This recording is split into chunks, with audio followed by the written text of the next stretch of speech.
Īpašums Līcīši ir ekskluzīvs ar to, ka tam ir tieši robeža ar Vārnoviču ezeru. Kopējais krastlīnijas garums aptuveni 250 metri. Atrodamies jau iekārtotā pludmalē ar laipu atpūtas vietu.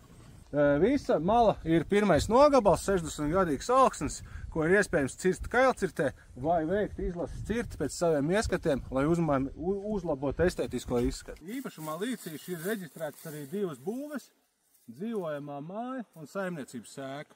Abas būvs ir būvētas kā guļbūvs, abas būvs ir atjaunojams un apmierinošā stāvoklī.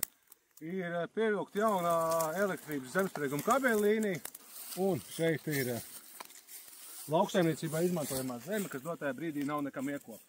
Nosacīt labā ziņa ir tāda, ka lielākoties šī lauksaimniecības zeme nav melorēta, līdz ar to jūs varat piesaistīt Eiropas finansējumu, lai veiktu šīs zemes apmežošanu un iespējams nākotnē pelnīt uz ogļu kredītiem. Īpašums sastāv kopējā platība 19,6 hektāri, no kuras aptuveni 11 hektāri ir meža zeme, 7 hektāri ir lauksaimniecībā izmantojama aramzeme un aptuveni 1 hektārs ir mājas pagalms un ābeļdārzs.